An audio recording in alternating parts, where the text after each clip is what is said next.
There are two games happening in every leadership role.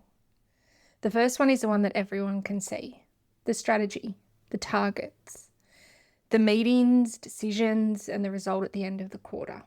This is the outer game. It's the one we get hired for, measured on, promoted through, and it's the one we talk about. And then there's the second game, quieter, the one happening inside us while we play the first one. The doubt, the attention, the relationship with our own judgment, and the question of who we're becoming while we do the work. This is the inner game. And here's what I've come to believe. The inner game is the one that actually determines how we play the outer game. And almost no one is coaching us on it.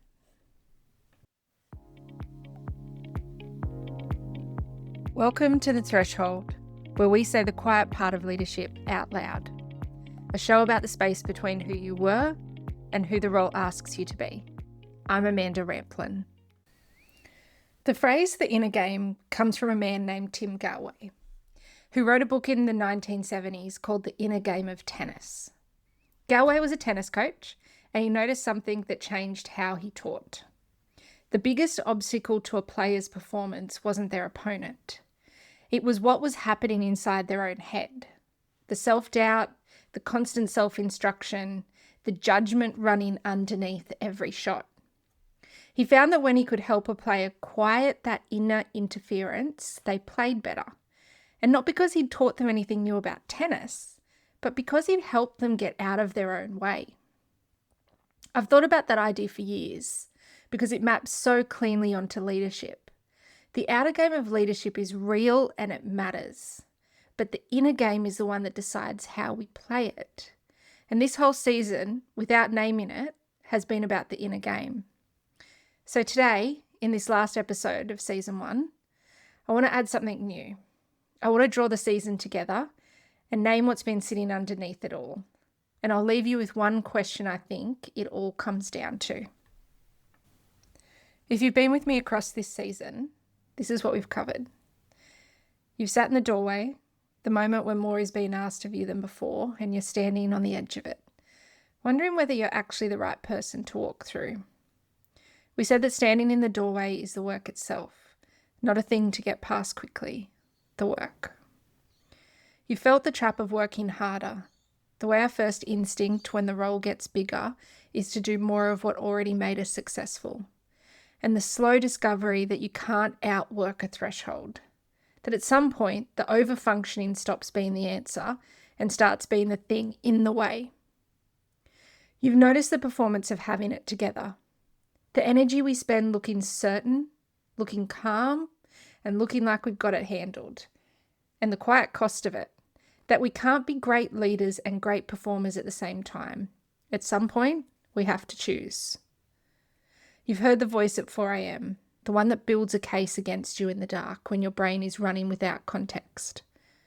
We learn to name it, to not act on it, and to give the mind something else to do and come back when the context returns. You've weighed what it takes to stay, the aid station at 33 kilometres when everything in the body says to stop, and the quieter question underneath it, what would it cost you in the years ahead to know you stopped there? You've traced the seasons of self-trust, the way our faith in our own judgment builds and erodes over a career, mostly without our noticing, and the practice of choosing against the protective pattern, one small experiment at a time. And you've come up against what real authenticity costs, the difference between performing it and practicing it. The leaders quietly doing the actual work in the most ordinary rooms with results that don't announce themselves. 7 episodes, 7 different doorways. But underneath every one of them is the same thing. Not the strategy, not the decision, and not the result. Underneath every one of them is a person in private doing the inner work that the outer work was asking of them, or not doing it. That's the whole season, and that's the inner game. I want to give you 3 pictures of what the inner game actually looks like. They come from sport, which is where Gallwey started, and where I found a lot of what I understand about leading. Gallwey taught his players to stop thinking about their opponent and to put their full attention on the ball, to watch the seams of it, to notice the exact moment it bounced, to stay with the ball and let the body do what it already knew how to do. What he found was that the player's mind was the problem. All the instruction, all the judgment, all the worry about the opponent, it crowded out the natural ability that was already there. The opponent across the net was never the real contest. The real contest was the noise inside the player's own head. Leadership is the same. We think the contest is the market, the competitor, the difficult stakeholder. And those things are real. But the game that decides how we meet them is the one happening inside us.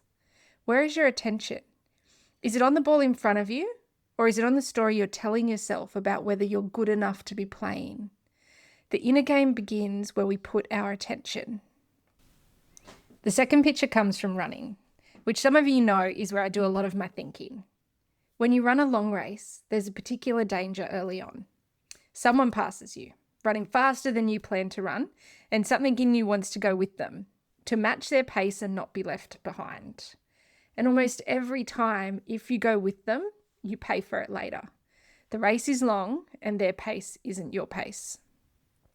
Learning to run our own pace while people stream past us is one of the hardest internal skills there is, because it asks us to hold our own sense of what's right for us in the face of everyone around you doing something different. Leadership asks for exactly this.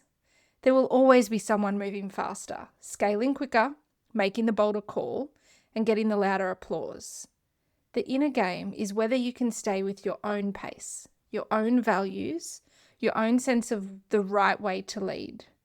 Not out of stubbornness, out of a settled knowledge of who you are and what you're actually running.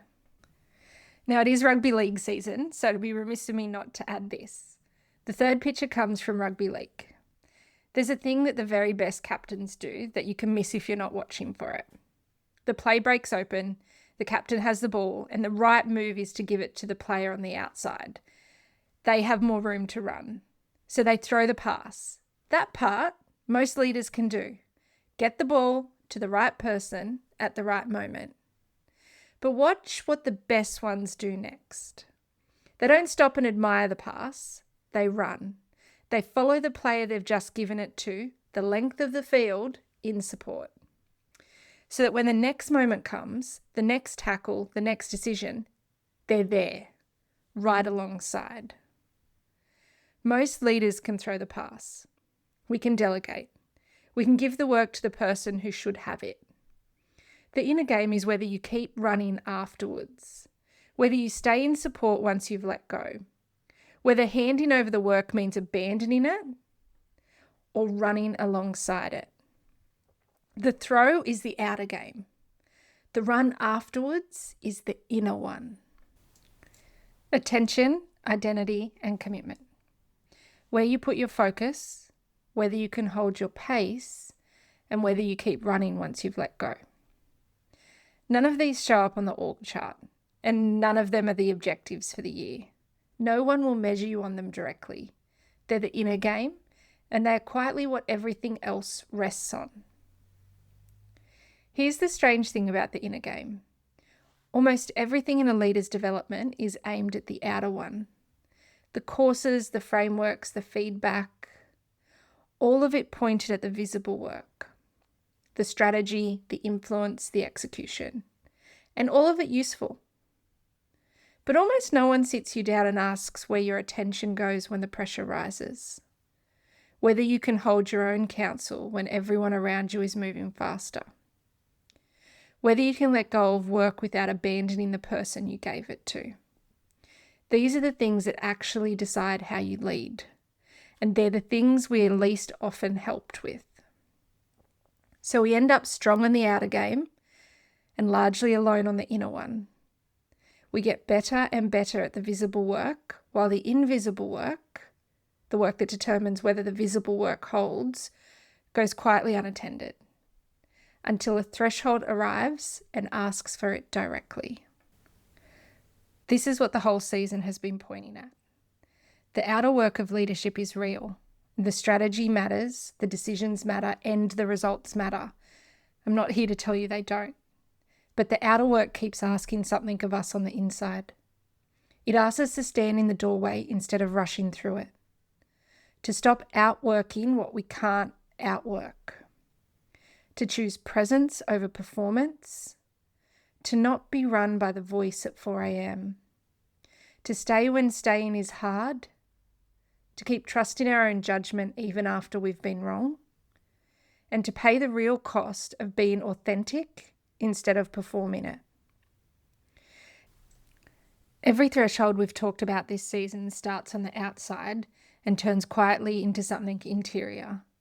The promotion is the visible part, but whether you believe you belong in it is the part no one sees. The hard decision happens in the room. Whether you can make it without the certainty you wish you had happens in you. The visible work is always underneath, asking a quieter question.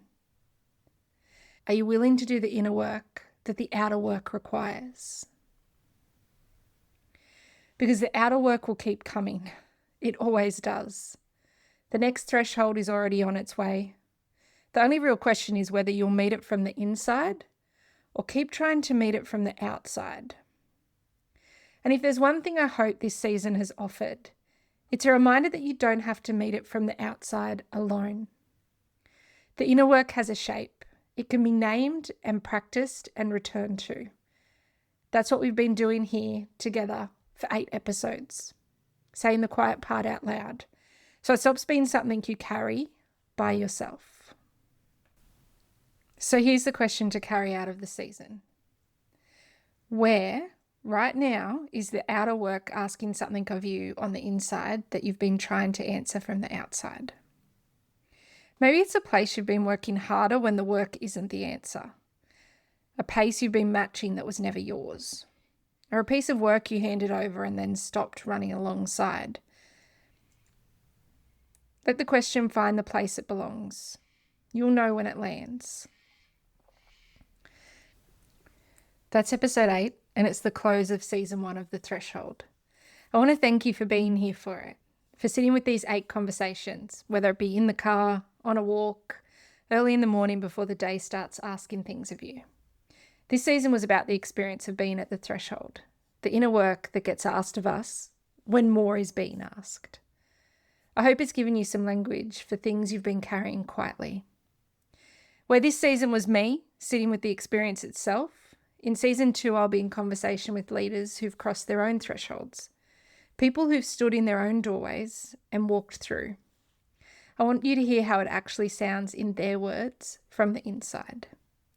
If this season has meant something to you, the most helpful thing you can do is share it with one leader who you know is standing in a doorway of their own right now. And if you have a moment, leaving a review helps others find their way here. Until season 2, I'll see you at the threshold.